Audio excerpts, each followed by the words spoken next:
fast-growing demands of digital era motivates us to continue improving the potential of integrated human resources that are capable to support productivity. This vast and rapid development needs an effective and modern learning solution that can keep up with the routines of today's society. A facility that can cope with the limitations of space and time. For many people, both limitations pose as major problems in developing themselves and enhancing their career in digital era. In the end, those problems will impact their lifestyle.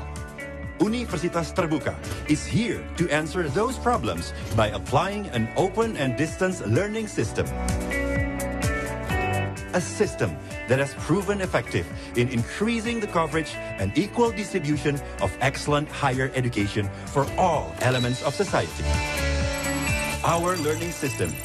Our system allows students to have a flexible and open learning method, and it offers many advantages.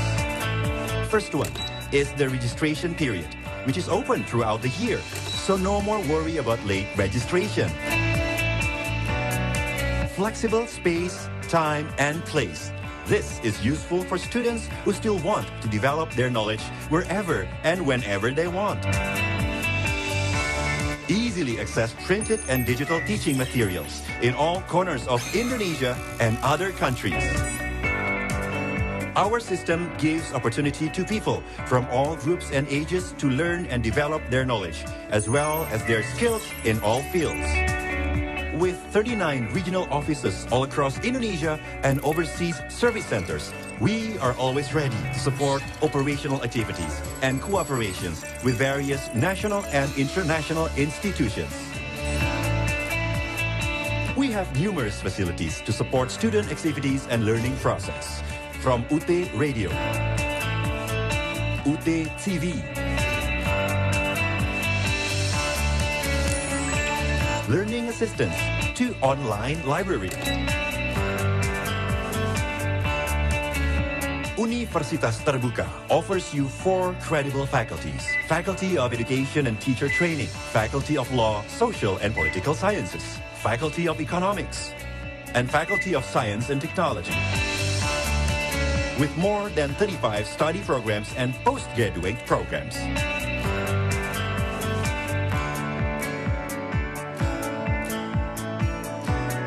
Universitas Terbuka, making higher education open to all. Pendidikan jarak jauh.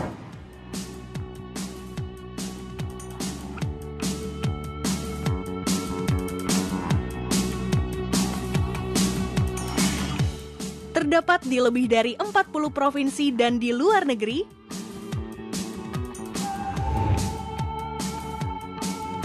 Bahan ajar mudah didapat.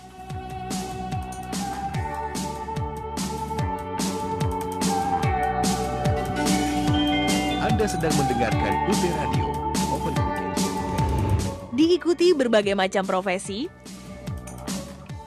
Assalamualaikum warahmatullahi wabarakatuh, UT listeners dimanapun Anda berada. Senang sekali saya Eka Ardini kembali menemani Anda kali ini di tutorial radio dengan topik model pengembangan kognitif Bloom dan penerapannya di lembaga PAUD. Nah ini dari Fakultas Keguruan dan Ilmu Pendidikan jurusan Pendidikan Dasar atau PAUD bersama dengan Ibu Dr. Mukti Amini MPD atau yang biasa disapa dengan Ibu Nining. Saat ini Ibu Nining juga sudah ada di studio kami UT listeners. Dan sebelum saya menyapa beliau, saya ingatkan untuk Anda yang ingin bertanya terkait dengan topik model pengembangan kognitif Bloom dan penerapannya di lembaga PAUD, silakan ya, boleh sampaikan melalui WhatsApp di 0812-10392726 atau melalui Instagram kami @radio.ut. Anda bisa kirimkan DM atau mention atau juga langsung drop komentar di live streaming Instagram kami dan juga bisa melalui YouTube Universitas Terbuka. Terima kasih juga untuk Anda yang sudah mendengarkan kami melalui streaming di www.utradio.ut.ac.id dan juga menyimak kami melalui YouTube Universitas Terbuka. Baik, kalau begitu saya langsung menuju ke Ibu Dr. Mukti Amini MPD. Ini pertemuan saya dengan beliau yang kesekian dan selalu ditunggu karena selalu asik pembahasannya ya. Baik, apa kabar Bu Ning? Alhamdulillah baik. Sehat ya? Sehat. Sehat, baik. Ini jelang lebaran tapi masih giat untuk memberikan tutorial radio. Ngabuburit tapi dari pagi. Ngabuburitnya siang ya Bu ya. Oke, kali ini yang akan kita bahas mengenai model pengembangan kognitif Bloom dan penerapannya di lembaga PAUD. Betul ya Bu ya? Betul. Oke, baik. Kalau begitu kita langsung saja Bu Ning, bagaimana sebenarnya Bloom mengemukakan teorinya tentang perkembangan kognitif ini? Silakan. Ya. Jadi sebenarnya Bloom itu kan tidak hanya mengeluarkan teori tentang kognitif ya. Dia akan mengeluarkan teori tentang 3 ranah pembelajaran. Ada kognitif, afektif, sama psikomotorik gitu ya. Tetapi karena mata kuliah ini kebetulan mata kuliah metode pengembangan kognitif, jadi kita ambil irisannya saja yang tentang kognitif gitu ya. Nanti yang lainnya berarti kita pelajari di mata kuliah yang lain. Nanti kalau ada yang nanya kok yang 2 nggak dibahas ya karena memang sesuai dengan mata kuliahnya. Oke, jadi yang spesifik yang akan dibahas mengenai kognitifnya begitu. Betul, ya, iya. Bu Ning. Oke, mungkin boleh dijelaskan Bu, apa saja begitu perilaku kognitif yang berdasarkan teorinya Bloom ini? Ya. Bloom itu membagi menjadi 6 jenjang sebetulnya. Yang versi lama itu ada 6, yang versi baru juga ada 6. Nah, supaya nggak bingung, saya bikin 7 gitu. Nanti karena ada yang datang, ada yang hilang gitu ya. Oke. Itu dari tingkat level kognitif terendah sampai dengan yang pertama itu pengetahuan, terus yang kedua itu pemahaman, yang ketiga penerapan ya, terus yang keempat analisis, sintesis, kemudian evaluasi, lalu kreasi. Jadi kalau mau dibikin tuh kayak anak tangga gitu Mbak Ika, gitu ya. Nah, secara umum bisa dibagi menjadi 2 garis besar gitu ya. Yang terendah 1 sampai 3 itu kategorinya masuk LOTS ya, lower order thinking skill, gitu ya, kemampuan berpikir rendah. Nah, mulai dengan analisis ke sana itu masuk yang HOTS. HOTS ini yang sekarang kan sedang digalakkan ya, bahkan sejak untuk anak usia dini bagaimana supaya anak-anak juga sudah mulai berpikir HOTS ya, higher order thinking skill gitu. Ini yang menjadi PR dari kita semua para guru, bagaimana mengajak anak-anak untuk sedini mungkin bisa berpikir secara HOTS, karena nggak mudah, orang dewasa pun nggak mudah gitu ya berpikir HOTS. Nah, saya mau memberikan slide ini penting ini ya. Ini perbedaan antara revisi antara Bloom yang lama dengan Bloom yang baru. Ya mungkin di tayangan sudah ada ya. Jadi sebetulnya sama-sama 6, cuma berputar. Kalau yang di versi lama itu sintesis namanya. Setelah analisis ada sintesis yang tahap kelima. Nah, itu kemudian sintesis ini naik menjadi creating. Gitu kan, mirip ya, sama-sama menyusun sesuatu, merancang, naik menjadi level tertinggi. Nah, di yang baru evaluasi yang tadinya tertinggi di yang lama itu turun di bawah creating gitu. Jadi diputar sedikit gitu. Itu mungkin penjelasan, yang lainnya sih sama aja. Baik, ini bisa Anda saksikan juga ya UT Listeners melalui YouTube, begitu ada slide-nya di sana. Baik. Nah, jadi kalau yang pertama ini berarti apa Bu? Kognitifnya? Ya, pengetahuan tadi ya. Pengetahuan. Kita mungkin akan mulai satu-satu ya. Betul. Kita bahas satu-satu. Nah, pengetahuan itu maksudnya apa? Sebagai level kognitif terendah itu lebih kepada remembering, ya, mengenal, mengingat gitu ya. Memproduksi pengetahuan baik dari fakta, bisa juga dari kaidah, bisa juga dari prinsip atau metode. Nah, belum juga kemudian untuk memudahkan kita melacak, kan namanya kognitif itu kan harus dilihat, diukur gitu ya. Harus diukur. Nah, itu ada kata-kata kerja tertentu yang memang untuk memberikan clue gitu ya, bahwa itu level pengetahuan. Nah, jadi kalau misalnya kayak memahami, kan susah kita melacaknya, ya.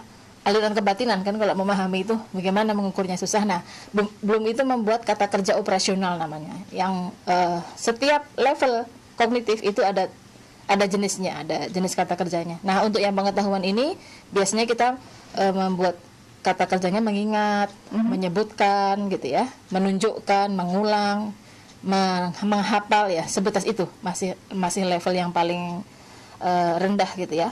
Pertanyaan-pertanyaan guru juga biasanya masih sekitar recalling aja, remembering gitu ya. Siapa yang ingat gitu ya, apa yang tadi terjadi di rumah pagi hari setelah bangun tidur sampai dengan berangkat, remembering, recalling aja.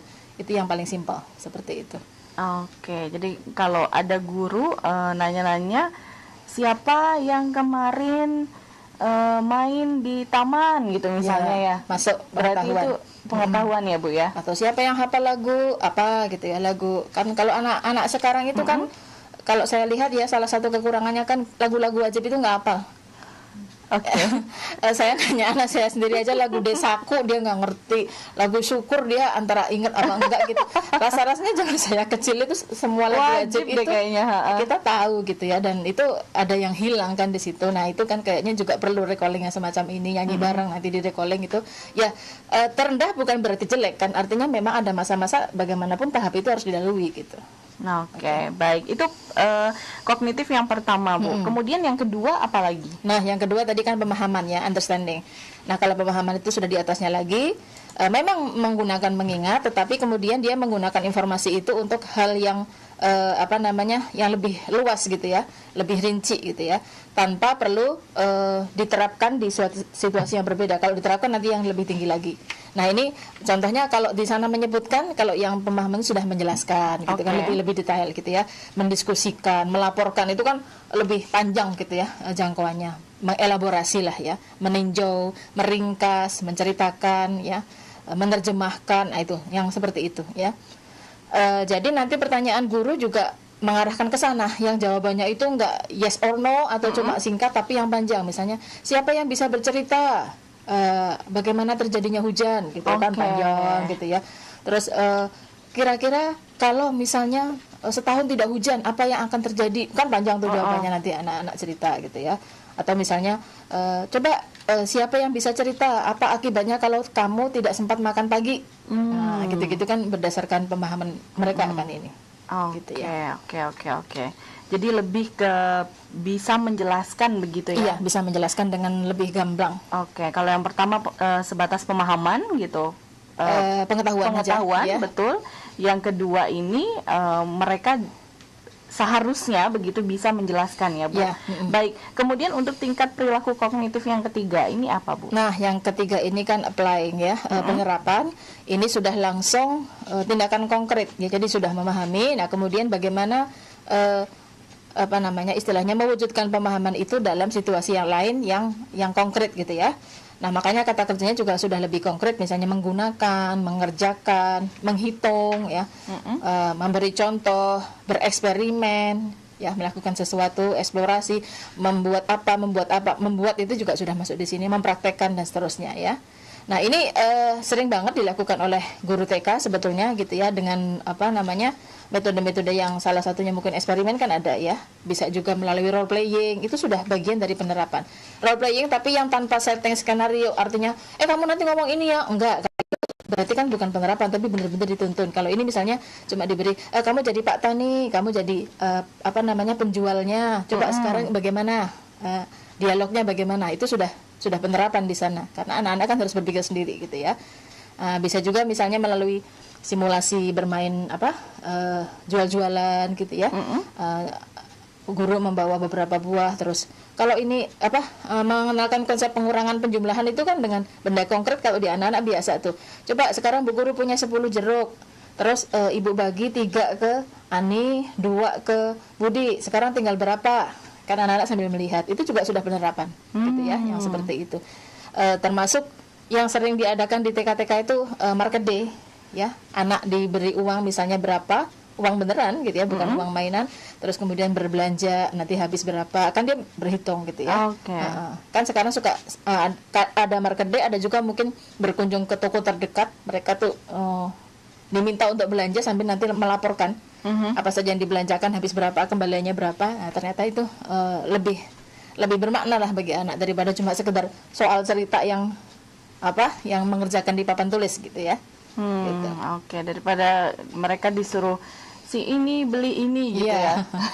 Kan termasuk kalau yang saya lihat ya, kalau kata guru matematika banyak yang melaporkan soal cerita itu kan dianggap soal yang paling sulit. Ya karena kenapa? Karena tidak konkret, hanya berupa tulisan saja, terus kita diminta membayangkan gitu ya. Makanya memang kalau dari awal kita sudah mengajarkannya sudah berupa konkret seperti itu, diharapkan memang dengan tulisan itu dia sudah mentalnya itu jalan untuk membayangkan gitu loh. membayangkan sehingga langsung oh benar nanti jawabannya seperti itu. Oke, ini lebih ke prakteknya langsung begitu ya, betul. Bu. Baik, satu lagi Bu, untuk yang kognitif keempat, ini apa? Yang keempat itu kita sampai pada tahap analisis ya. Analisis sudah menerapkan, sekarang menganalisis. Maksudnya apa? Analisis itu kan memisah-misahkan ya, menguraikan lagi yang suatu unsur atau suatu bahan menjadi bagian-bagian terkecil yang satu bagian dengan bagian lainnya itu punya hubungan yang jelas gitu. Itu analisis gitu ya. Contoh kata kerjanya misalnya membedakan ya, menguji, mengkategorikan atau menggolongkan, mengelompokkan, menyusun susunan gitu ya, menguraikan, membandingkan, itu sering yang kita pakai ya. Nah, contohnya apa ya, bisa dilakukan di TK, misalnya sering banget bu guru meminta untuk mengelompokkan sesuatu, misalnya mengelompokkan bahan pangan ya, jadi dalam satu keranjang itu ada macam-macam, ada jenis sayuran macam-macam, buah-buahan, ada lauk pauk, ada apa gitu ya. Coba sekarang dipisahkan, yang sayur letakkan di kardus A, yang buah letakkan di kardus B, yang lauk pauk di kardus C. Anak-anak yang jalan. Jadi bukan cuma ini loh, yang kurang bermakna, yang kadang-kadang guru-guru terjebak itu cuma memasangkan di kertas, disilang-silang, betul, ya kan? betul. Sayur, gambar sayur mana gitu ya. Nah, itu sebenarnya boleh, tapi sebetulnya kurang bermakna. Gitu ya, lebih bagus action langsung gitu ya. Anak-anak benar-benar tahu ini sayur ini, pegang bendanya, dia pindahkan, itu lebih akan bermakna dan teringat.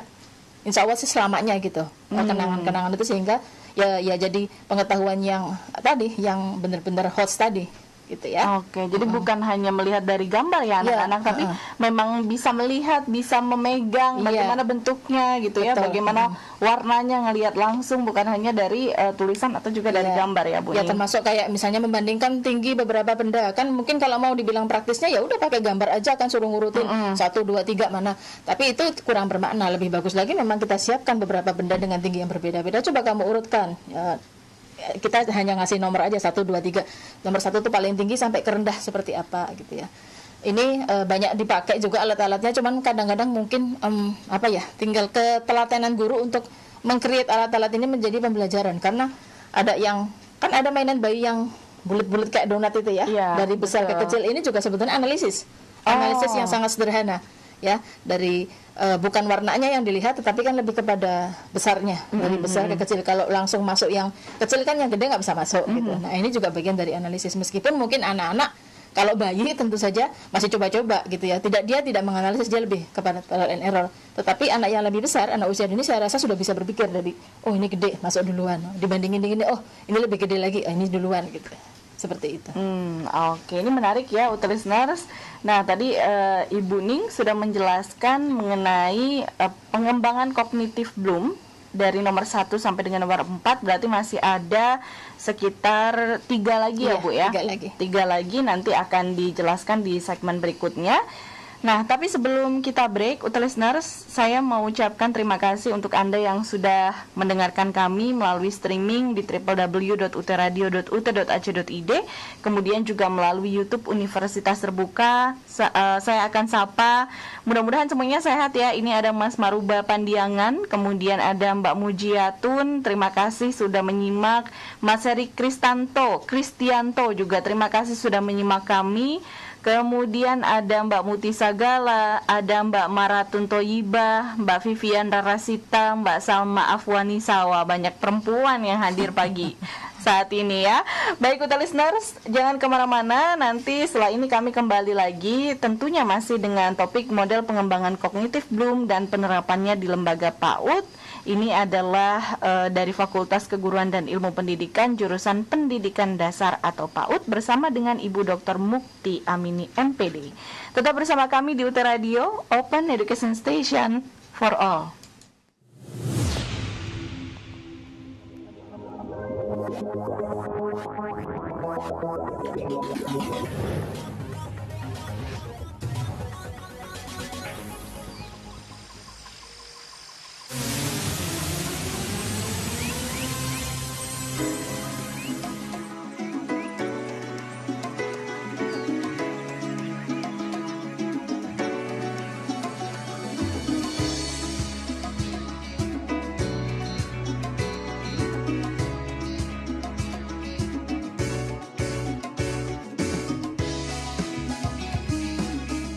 Salah satu daerah di Kabupaten Hulu Sungai Utara ini begitu menarik dan menjadi ciri khas sebagai daerah wisata yang dikenal dengan nama Danau Panggang. Danau Panggang ini terkenal dengan alamnya yang eksotis, karena daerah ini 65%-nya adalah rawa dan danau, serta pemandangan alami yang menarik melihat kerbau-kerbau rawa berenang. Kerbau-kerbau ini adalah milik para peternak setempat, diternak dan berkeliaran berenang mencari makan di daerah rawa ini. Sehingga tidak sedikit para wisatawan yang datang untuk menikmati eksotisnya alam dengan pemandangan kerbau yang bisa berenang di rawa, sungai, dan danau.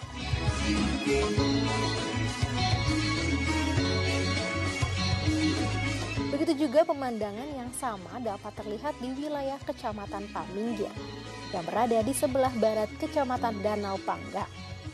Secara geografis dari dua kecamatan tersebut menunjukkan kabupaten ini sebagian besar terdiri dari dataran rendah dan banyak digenangi air. Dan transportasi masyarakatnya pun pada umumnya menggunakan transportasi air atau bus air ini. Pemandangan alam di wilayah tersebut menjadikan Kabupaten Hulu Sungai Utara terkenal akan eksotisnya alam dan fauna. Selain kerbau rawa, kabupaten ini juga terkenal dengan itik khasnya, yaitu itik mamar atau itik alabio. Itik-itik ini dikenal sejak lama dengan nama itik alabio dari Almuntai.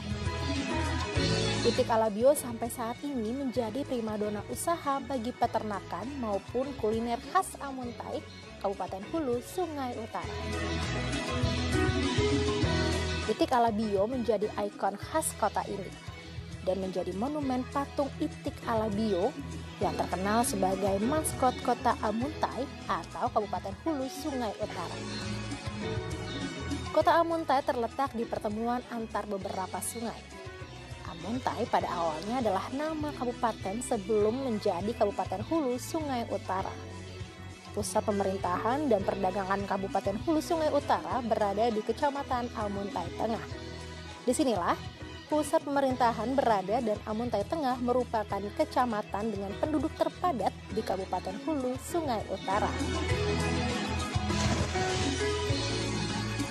Ikon kotanya sebagai landmark Kabupaten Hulu Sungai Utara bisa terlihat di berbagai tempat, mulai dari peninggalan sejarah seperti masjid yang didirikan pada permulaan abad ke-19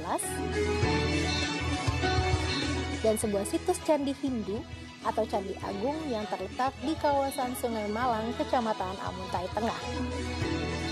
Candi ini Listeners, terima kasih Anda masih bersama kami di UT Radio Open Education Station for All di tutorial radio dengan topik model pengembangan kognitif Bloom dan penerapannya di lembaga PAUD. Dan ini adalah mata kuliah begitu yang diambil dari Fakultas Keguruan dan Ilmu Pendidikan, jurusan Ilmu Pendidikan Program Studi S1 PG PAUD, listeners. Nah, barangkali ada mahasiswa-mahasiswi PG PAUD yang saat ini tengah menyaksikan kami atau menyimak melalui streaming UT Radio www.utradio.ut.ac.id atau melalui YouTube Universitas Terbuka dan punya pertanyaan, sebenarnya bukan hanya mahasiswa-mahasiswi ya Bu ya, tapi siapapun terkait dengan model pengembangan kognitif Bloom, silahkan bisa Anda sampaikan melalui WhatsApp di 081210392726, melalui Instagram kami juga bisa mention, bisa DM atau drop komentar langsung @radio.ut dan juga melalui kolom komentar di YouTube Universitas Terbuka. Baik, kita akan lanjutkan lagi bersama Ibu Dr. Mukti Amini MPD atau Bu Nining. Kita akan lanjutkan bagaimana model pengembangan kognitif Bloom yang kelima ya Bu? Iya, betul. Silakan. Oke. Makasih Mbak Eka. Kita lanjutkan yang kelima, yaitu sintesis ya. Kalau tadi sudah analisis menguraikan, kemudian digabungkan lagi. Ini kayak apa? Hogben ya. Oh. Dari ayam caca-caca diuraikan, digabungin lagi gitu ya. Menghimpun atau menyusun unsur-unsur yang tadi dipisah menjadi satu lagi, menjadi sebuah keseluruhan yang lain sebetulnya gitu ya. Nah, makanya nanti KKO-nya itu tidak akan jauh beda dengan revisinya Bloom yang creation ya, merancang, menggabungkan, mengelola, menghias, membangun gitu kan, yang sifatnya memang creation sebetulnya. Makanya di revisi yang versi baru itu masuknya di creation. Nah, pertanyaannya apa atau apa saja yang bisa dilakukan guru, misalnya membuat rumah dari batang-batang korek api disusun itu kan bisa juga, atau misalnya dari apa ya, dari batangnya bisa, dari kardus korek apinya bisa. Cuma sekarang nyari kardus korek api udah susah ya. Orang udah pakai korek gas. Iya, betul. Terus melanjutkan cerita. Jadi sengaja cerita itu dipotong ya. Ada kasusnya. Nanti solusinya biar anak-anak yang menyelesaikan. Memang tidak didikte. Itu nanti akan beda-beda nanti kan. Karena mereka kan dari mana mereka bisa melanjutkan, itu kan berarti kan dia mesti menggabungkan beberapa fakta yang dia terima sebelumnya di cerita sebelumnya. Oke. Itu berarti kan ada unsur sintesasnya di sana gitu ya. Jadi tidak sekedar pokoknya saya melanjutkan kan, enggak. Karena sudah ada fakta yang dia kumpulkan, fakta-fakta itu dia satukan, nah kemudian dia bisa berpikir oh kira-kira kelanjutannya akan seperti ini kan, begitu. Oke, jadi Terus ya, mereka setelah mendengar begitu, kemudian istilahnya dicacah-cacah tadi, terus si anak ini diminta untuk menyatukan gitu atau Iya. mengembangkan, merancang lagi begitu ya Bu ya? betul. Oke. Bisa juga misalnya guru mengajak anak-anak untuk meronce dengan pola tertentu gitu ya. Itu juga bagian dari sintesa kan gitu. Misalnya setiap anak nggak harus sama polanya. Jadi bukan diajarkan pokoknya habis merah, kuning, hijau, merah, kuning, hijau. Ya bisa saja mereka diminta untuk membuat pola sendiri gitu ya, sampai konsistensi. Itu juga bagian dari sintesa. Jadi kalung yang cantik gitu ya, jadi gelang. Itu juga sudah sintesa. Terus misalnya juga kalau yang di rumah nih misalnya nih para orang tua kan, kalau ilmu PAUD ini memang sebetulnya kan ilmunya general banget ya, bisa dipakai untuk semua orang tua bisa, untuk guru bisa. Misalnya punya hewan piaraan, terus ngasih makan, terus memasukkan satu-satu ke kandang, itu sintesa loh. Kan dia harus ngitung gitu, dia punya berapa ayam gitu kan, udah masuk semua belum, kalau belum mesti dia cari kemana gitu. Itu sebetulnya berpikir sintesa. Ada berhitungnya juga, terus kemudian dia harus mengumpulkan menjadi satu gitu ya, merapikan kandangnya, itu sintesa. Terus menata meja makan gitu kan, itu ada aturannya kan, menata meja makan, gelas letaknya di mana, piring di mana, serbet gitu serbet. ya. Nah, itu bagian dari sintesis, bagian-bagian kecil yang kemudian disusun rapi menjadi satu kesatuan gitu ya. Termasuk menghias kelas, itu juga sintesis. Kan tidak asal ya, apalagi kalau di dunia PAUD itu kita kan ada pembelajaran tematik tuh. Nah, kelas itu kan biasanya kita sesuaikan dengan tema. Tentu kan anak-anak akan diajak berpikir apa saja sih yang perlu ditempelkan, apa saja yang perlu dipasang yang sesuai dengan tema. Betul, gitu. Temanya alam gitu misalnya. Saya pernah lihat bagus banget ya, nggak tahu ini banyak kerja gurunya apa anaknya, menghias kelas itu temanya itu kapal Nabi Nuh. Itu di pojokan kapal itu bener di pojokan kelas tuh bener-bener ada kapal gitu ya, kapal besar dibuat dari, ya bukan kayu sih ya, kardus tapi kokoh begitu. Terus karena kapal Nabi Nuh kan ceritanya kan ada hewan-hewan berpasangan tuh. Nah, di dinding-dinding kapal itu ditempel hewan karya anak-anak. Ditempel penuh gitu hewan-hewan berpasangan. Jadi mungkin kapalnya dari gurunya, tapi hewannya dari anak-anak gitu. Oke. Ini menarik ya listeners. Jadi ternyata ada pola sintesa seperti itu. Sebenarnya ini udah hari-hari kita alami ya. Berarti kalau anak diminta untuk ini nih nyusun atau ngerapihin di meja makan, ditata atau apa, itu juga bagian dari keseharian sebenarnya. Sebetulnya. Ya? Dan salah satu dari pengembangan kognitif Bloom ternyata. Iya, betul. Baik, setelah yang kelima ada yang keenam, ini apa Bu? Iya. Yang keenam, kalau yang versi lama ini yang tertinggi adalah evaluasi, tapi kalau untuk versi yang terbaru evaluasi ini menjadi nomor 5 sebenarnya ya, yaitu memberikan pertimbangan nilai atau menimbang gitu ya, dari sesuatu untuk kemudian menjadi keputusan. Intinya seperti itu ya. Nah, pertimbangannya ini bisa internal dari dia sendiri, bisa juga dengan meminta pendapat orang eksternal, itu boleh. Termasuk kalau kita orang dewasa ya, evaluasi itu kan kalau di bab 2 itu kan seperti itu tuh ya. Teori ini, nah kita bikin konklusinya, atau kita mengatakan bahwa teori ini ternyata tidak sesuai dengan si ini, teori A tidak sesuai dengan si B, bedanya di sini. Itu kan kita sebetulnya mengevaluasi tapi dari pendapat eksternal. Oke. Nah, kalau anak-anak seperti apa? Sebelum ke sana KKU-nya ya. KKU-nya dulu misalnya menilai, mempertimbangkan ya, menafsirkan, menerjemahkan, memutuskan. Itu bagian dari evaluasi. Menaksir, menentukan prioritas. Ini kan anak-anak juga perlu dilatih ya. Nah, itu bagian dari evaluasi. Contohnya apa? Contohnya misalnya kalau menentukan prioritas, misalnya kira-kira apa yang paling baik dilakukan pada saat siang hari untuk anak-anak seusia anak-anak usia 5 tahun misalnya, kan dikasih pilihan gitu ya. Coba diurutkan mana yang paling baik, paling penting dilakukan, sampai yang tidak penting. Ada main game, ada tidur siang, ada apa gitu ya. Itu kan bagian dari evaluasi. Tidak sekedar mengurutkan seperti yang di analisis, tidak. Tapi ini memang sudah berpikir, sebaiknya begini, sebaiknya begitu. Atau misalnya ketika misalnya mau berangkat sekolah, ketemu nenek-nenek yang memang harus diajak dibantu jalan dengan resiko terlambat misalnya sekolahnya, mana yang lebih penting, resiko terlambat sekolah dengan menolong si nenek-nenek itu, atau karena takut terlambat sekolah ya udah biarin aja si nenek-nenek itu ditinggalkan saja. Nah, itu kan bagian dari evaluasi. Di sana sudah ada pertimbangan moral juga kan, gitu ya, tidak hanya sekedar pengetahuan tapi sudah sampai masuk ke ranah moral bahkan. Itu bagian dari memilih. Bisa juga yang sifatnya sesuai dengan kondisi terkini, kayak sekarang misalnya ada pandemi gitu ya. Coba anak-anak bisa cerita enggak apa saja sih yang perlu dilakukan untuk menjaga kesehatan, menaati prokes ya, supaya kita tidak tertular COVID. Nah, itu kan mereka akan cerita tuh. Terus kalau ada orang yang seperti ini bagaimana? Orang yang seperti ini bagaimana? Ya, mereka bisa mengevaluasi kan nanti. Jadi artinya dengan adanya evaluasi, anak-anak tuh jadi tahu, yang harus saya lakukan tuh seperti ini. Perkara orang lain tidak melakukan itu, ya silahkan gitu. Jadi dia jadi punya kekuatan untuk memutuskan ini loh yang baik gitu. Itu kan bagus ya buat anak-anak. Berarti ini istilahnya begitu Bu, anak diajak untuk berpikir kritis ya, betul, dan mengevaluasi berbagai hal gitu. Saya kira tadinya nggak boleh gitu, takutnya masih anak-anak nanti jadi beban pikiran gitu. Asal penyampaiannya tidak terlalu sering-sering ya, terus kemudian ya memang dengan bahasa-bahasa biasa. Dan saya rasa sebetulnya kalau memang dialog kita sehari-hari sudah seperti itu, anak-anak itu akan sampai ke sana.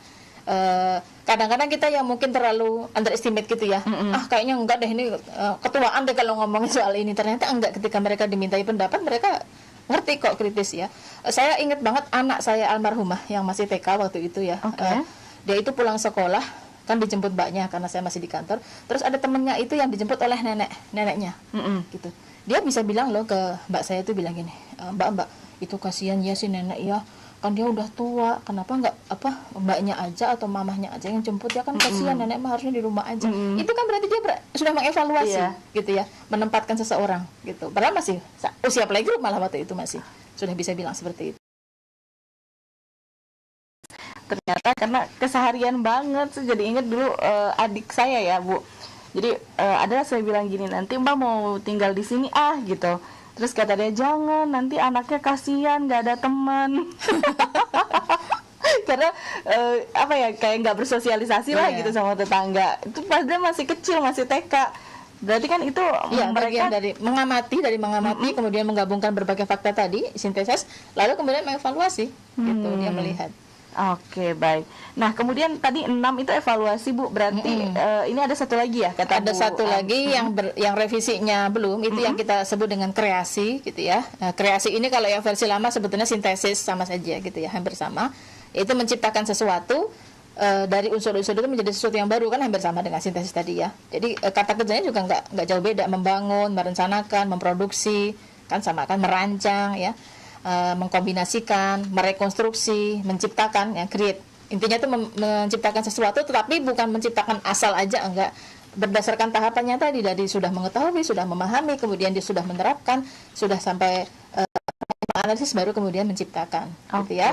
Apa kira-kira yang bisa dilakukan oleh anak TK?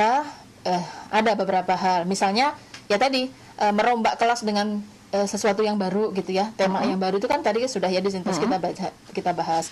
Atau misalnya kita sudah punya contoh bangunan yang bagus dari balok-balok gitu ya, terus kita gitu ya, kita runtuhkan, coba sekarang kita bikin yang kayak tadi, kira-kira bisa nggak? Itu bagian dari merekonstruksi gitu. Itu boleh saja. Jadi anak-anak diminta mengamati saja dulu, terus tapi dihancurkan bangunannya, diminta untuk nyusun misalnya, seperti itu boleh.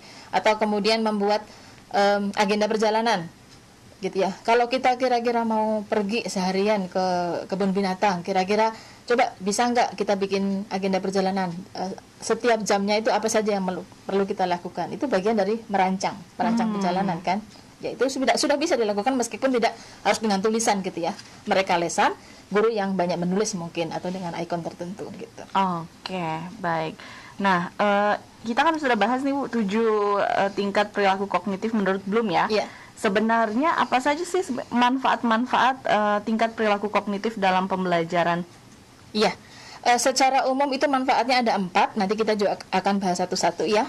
Yang pertama itu untuk menentukan sistem klasifikasi sasaran belajarnya ya. Yang kedua itu untuk mengembangkan pertanyaan untuk anak. Ini untuk latihan bagi gurunya supaya pertanyaannya nggak sekedar recalling aja. Yang ketiga itu untuk mengevaluasi kegiatan belajarnya, dan yang terakhir untuk diferensiasi pembelajaran, penjenjangan pembelajaran. Ini penting nanti untuk melayani kebutuhan ABK. Oke ya. Mungkin dari pertama dulu Mbak Eka ya. Oke, boleh. Nah, yang pertama itu untuk menentukan sistem klasifikasi sasaran belajar. Maksudnya bagaimana? Maksudnya adalah kalau sudah ada perilaku kognitif yang berjenjang seperti itu, nanti kan guru kan menjadi lebih mudah ya, lebih mudah untuk istilahnya mengukur. Kan tadi sudah ada kata kerja operasionalnya gitu ya. Jadi lebih mudah mengukur sudah tercapai apa belum tingkat itu gitu ya. Misalnya untuk karena dia menggunakan kata menggolongkan berbagai jenis tadi misalnya makanan, oh berarti ini analisis sudah tercapai. Anak-anak sudah bisa berpikir sampai tingkat analisis. Misalnya anak-anak sudah bisa bercerita dengan detail, bahkan mungkin bikin miniaturnya bagaimana cara mencegah erosi atau mencegah banjir gitu. Itu berarti sudah bahkan sudah sampai evaluasi dan seterusnya. Jadi dari apa kegiatannya itu guru sudah bisa berpikir, oh ini anak sudah sampai HOTS kesekian gitu ya. Oh ini masih recalling saja. Kan setiap anak tidak sama gitu ya, meskipun dalam satu kelas nanti kan pencapaiannya nggak akan sama. Ada mungkin untuk menjawab satu dua kata tapi begitu disuruh describe lebih panjang, menceritakan saja sudah nggak bunyi misalnya. Ya kan kita nggak bisa memaksakan gitu ya.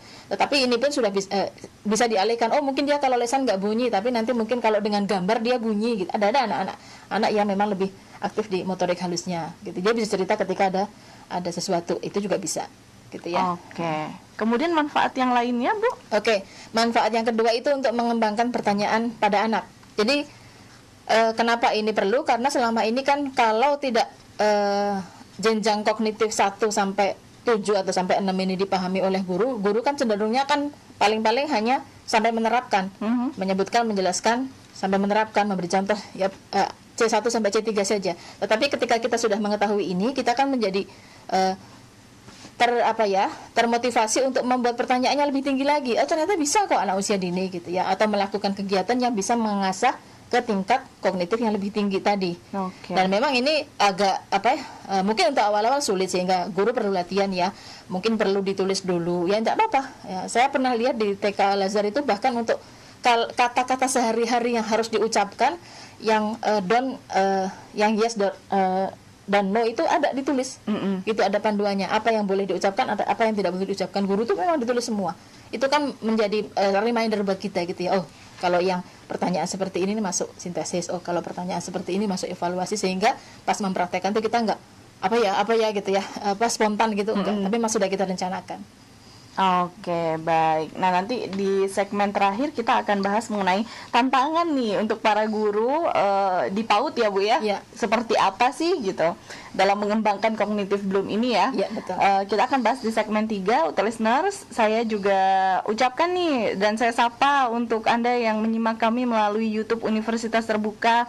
Ada Mbak Nat Malvision, kemudian Mas Irfan Frehmat, ada Mbak Kenti Martiastuti, Mas Ahmad Sujai hadir menyimak, Mbak Dewi Sartika hadir katanya, Mbak Hairul Huda, Mas kali itu. Oh siapa? Oh Mas Hairul Huda ya, maaf ya namanya. Mbak Amanah Rahma, kemudian ada Mbak Malik Mika, Dwi Maya Novitri hadir, terima kasih. Kemudian Mbak Novita Eka Nurjana hadir. Ini Mbak Azro Rahmi, Mbak kayaknya ya, Mbak atau Mas ya.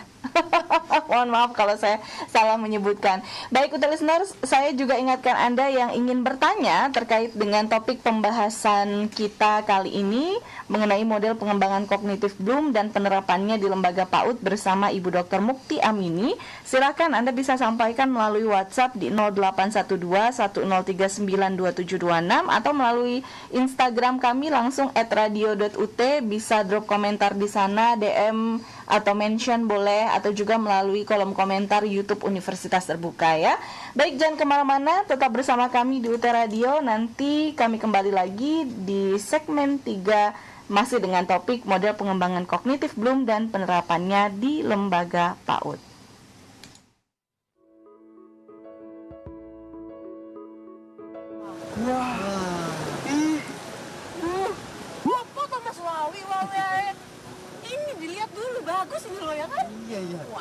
Mbak Sri, aku seneng banget loh, seneng banget. Akhirnya aku kesampean Mbak Sri. Aku kuliah sambil nelayan. Wah, aku pengen cepet-cepet ke universitas terbuka. Sampean iki dibilangin dari dulu nggak pernah mau mesti ngeyel. Iya Mbak, dia itu maunya cari ikan aja, cari duit. Makanya, Dimas Santo, saya kasih tahu, universitas terbuka itu ada di mana-mana. Wah, universitas terbuka ada di mana-mana. Ada di sekitar kita. Ada di sekitar kita. Wah, Iya wes kalau gitu. Mas Toh, mau kemana toh? Mau ke UT. Aku ditinggal ya. Tunggu. hati-hati Mas Toh.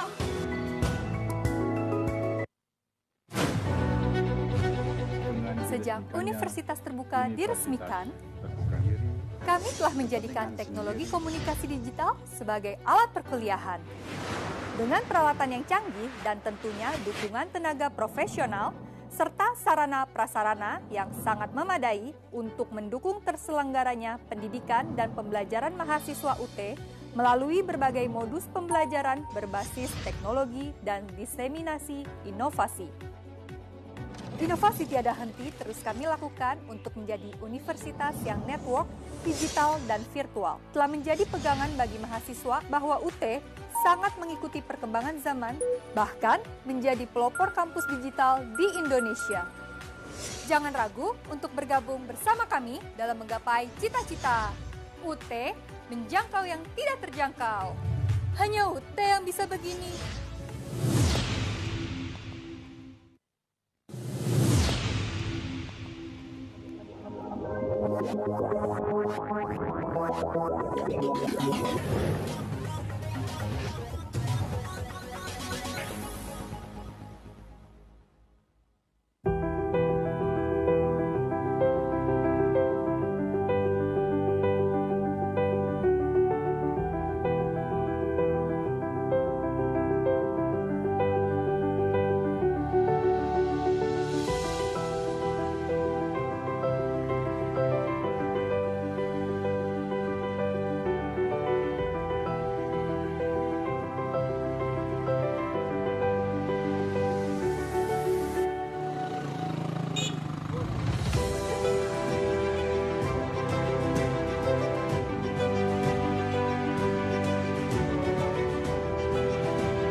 Pesona pegunungan di Kabupaten Mamasa, Sulawesi Barat, menyimpan keindahan. UT Listeners, terima kasih Anda masih bersama kami di UT Radio Open Education Station for All. Masih di tutorial radio dengan topik model pengembangan kognitif Bloom dan penerapannya di lembaga PAUD. Nah, kalau tadi udah dari penjelasan Bu Ning, ada 7 level mengenai model pengembangan kognitif Bloom, kemudian 2 manfaat yang sudah dijelaskan ya Bu. Memang ini tantangan bagi para guru ya, ternyata ngajar tuh ya begitulah, dibilang gampang enggak juga, tapi bisa dipelajari, kemudian juga melihat perkembangan-perkembangan dari anaknya juga disesuaikan dengan kemampuannya Bu Ning.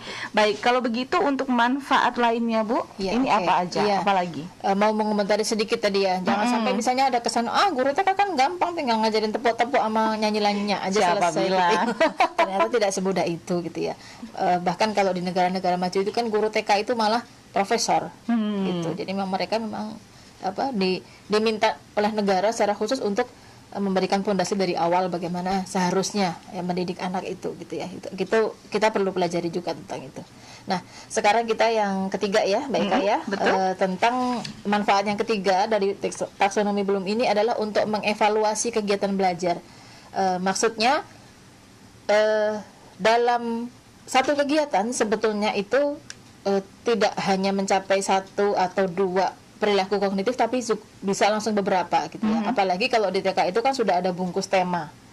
Semuanya itu sudah ada payung temanya sehingga smooth itu kegiatan-kegiatannya seolah-olah menjadi satu, tetapi sebetulnya kemampuan yang dicapai macam-macam gitu ya, termasuk kognitif bisa masuk, bahasa bisa masuk. Nah dari kognitif sendiri itu nanti level-level kognitifnya pun bermacam-macam, bisa digabungkan dalam satu kegiatan yang seolah-olah hanya satu, padahal sebetulnya sudah mencapai beberapa level kognitif. Ya misalnya untuk tema binatang itu bisa dirunut dari C1 kan sekedar menyebutkan aja kan nama-nama hewan, pokoknya apa aja. Kalau sudah C2 mungkin ciri-cirinya, hewan darat ciri-cirinya apa hewan liar ciri-cirinya apa gitu ya. Terus kalau C3 sudah mulai yang sifatnya lebih detail. Kalau punya kucing di rumah enggak, bagaimana cara memberikannya dia makan, bagaimana kalau misalnya kucingnya sakit gitu ya, dan seterusnya ya. Kalau C4 apa? Ya kategorisasi, mengelompokkan misalnya hewan darat, laut, udara seperti apa, atau hewan liar, hewan piaraan gitu ya. Tapi yang penting jangan kertas gitu ya. Kalau bisa memang ada, kalau mengelompokkan hewan ya paling enggak boneka-boneka kecil apa tuh namanya, miniatur hewan gitu kan banyak dijual. Nah itu lebih bermakna lah. Kalau hewan nggak mungkin kita bawa benda aslinya ya. Dapat juga ayam gitu. Bawa ayam. Tetapi ketika mungkin memang masih lebih bagus bawa gitu. Atau mungkin lagi ke kebun binatang mungkin ya Bu ya, bisa lihat kan di situ ada hewan-hewannya gitu ya. Iya. Beberapa pengalaman sih ketika kita membawa hewannya langsung itu anak-anak jauh lebih antusias. Misalnya temanya khusus tentang kelinci, kita sengaja bawa kelinci ke kelas, itu mereka sangat antusias gitu ya, dibandingkan cuma nonton film kelinci gitu ya. Apapun ketika memang bisa benda langsung ya dibawa, tapi kalau nggak bisa ya tiruannya. Kalau gajah kan nggak mungkin dibawa ke kelas ya, nggak cukup kelasnya. Nggak boleh juga Bu. Iya. Terus sampai ke mana tadi, ke menggolongkan ya, C4. Sekarang C5, bagaimana C5? C5 itu kan sintesis ya. Kira-kira misalnya, kalau punya kucing, bagaimana supaya kucing itu tidak pup sembarangan? Cara melatihnya seperti apa? Itu kan tahapan-tahapannya panjang. Itu kan perlu pengetahuan juga. Itu sudah sampai ke sintesis. Atau selanjutnya misalnya C6.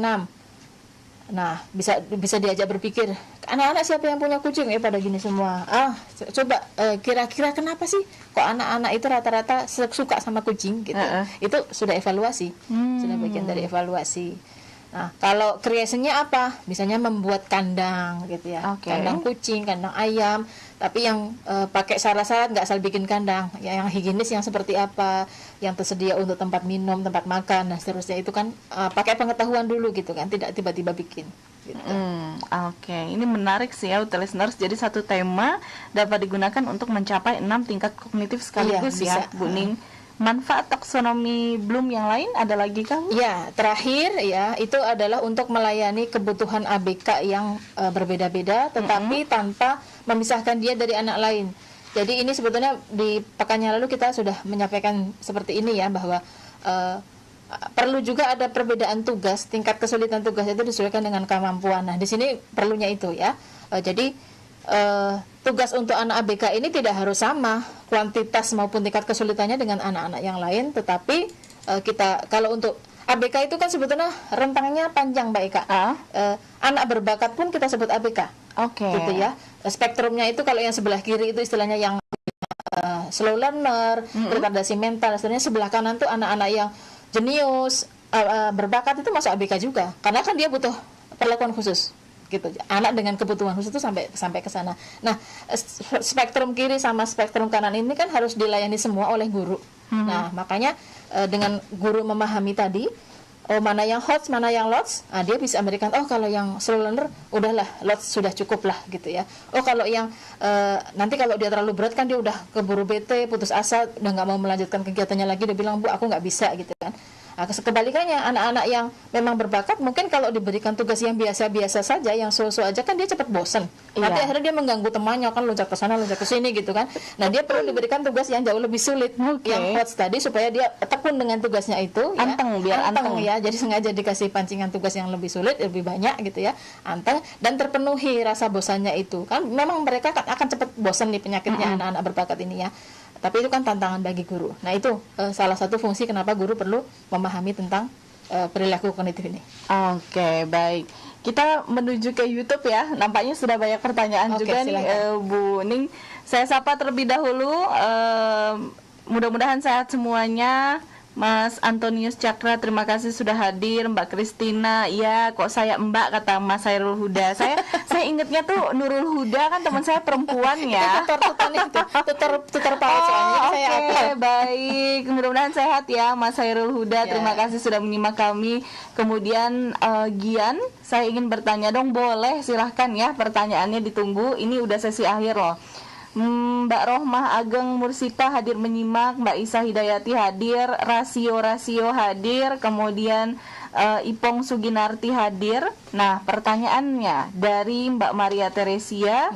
Selamat siang Dr. Mukti, perkenalkan nama saya Maria Magdalena Antonia, mahasiswa UT Jakarta Timur S1 Ilmu Komunikasi. Pertanyaannya adalah metode apa yang dapat digunakan untuk mengembangkan kognisi anak TK? Ya, jawab dulu kali ya Bu. Boleh. Silakan. Ya.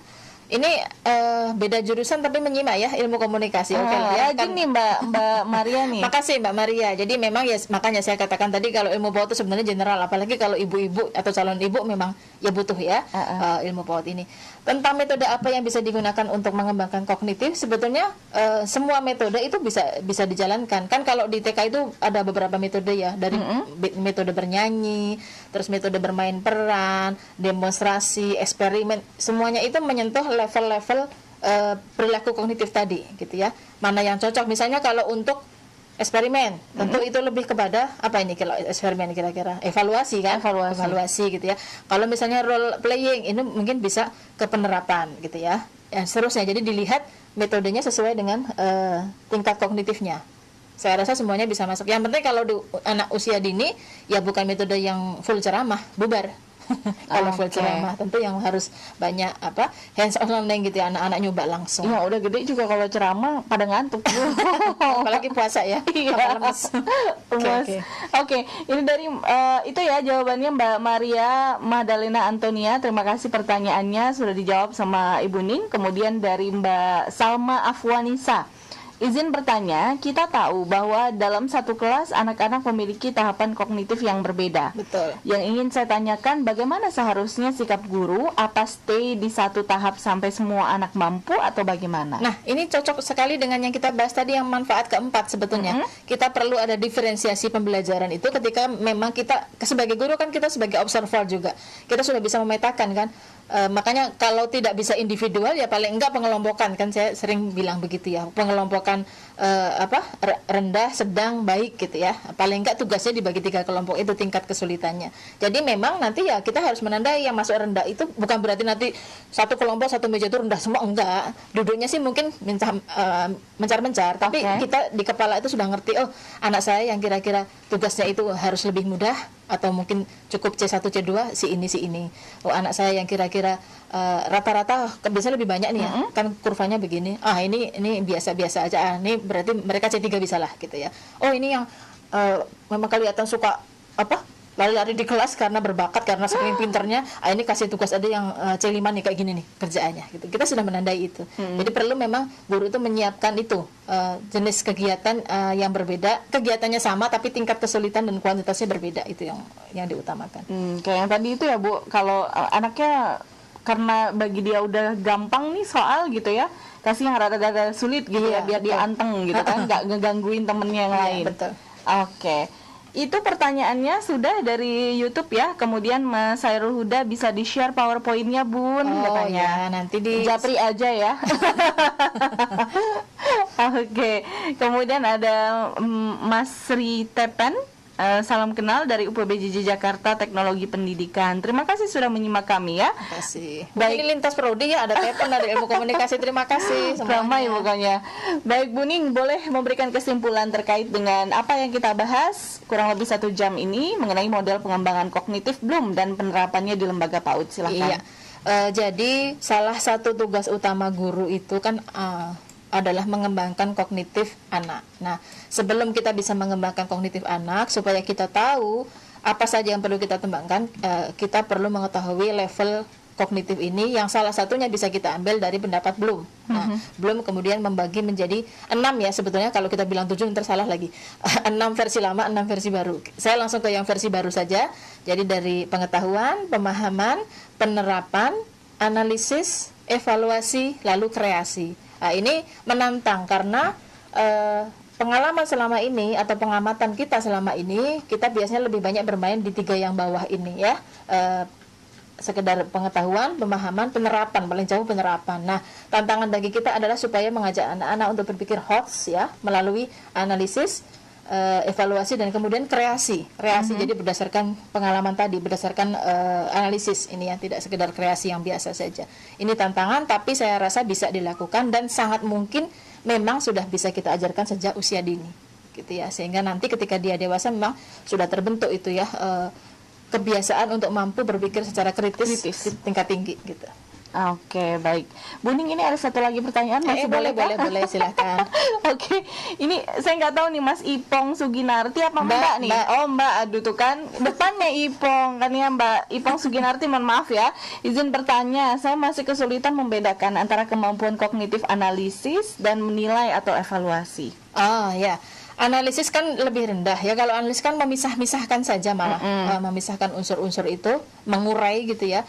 Kalau evaluasi itu justru ketika sudah mampu menganalisis, dia sudah mampu memilah-milahkan, kemudian dia berpikir lebih jauh lagi bagaimana ini kesimpulannya atau keputusannya. Ini misalnya ada unsur A, unsur B, unsur C, ini mana yang paling baik yang harus saya ambil.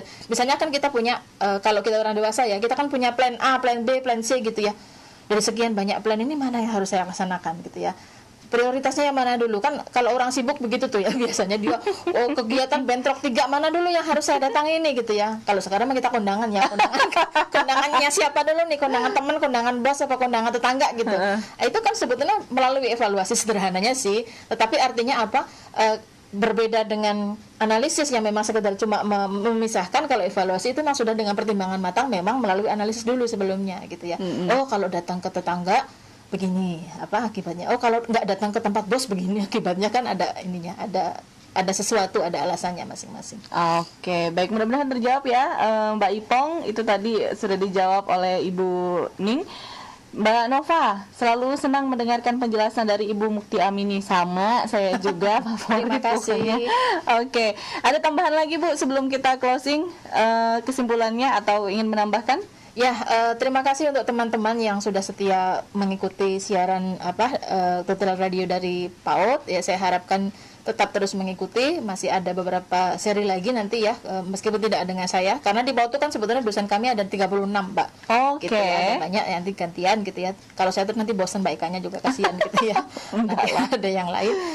Yang jelas saya senang ketika kita banyak berdiskusi, karena bagaimanapun ilmu PAUD ini kan ilmu yang memang kita bisa pakai dalam kehidupan kita sehari-hari, dan tidak hanya sekedar ilmu, tapi juga sebetulnya kalau dari sisi religi itu kan bernilai ibadah juga apa yang kita lakukan ini kan, karena memang suka ada dasarnya secara ilmu ya, nilainya juga insya Allah lebih tinggi gitu.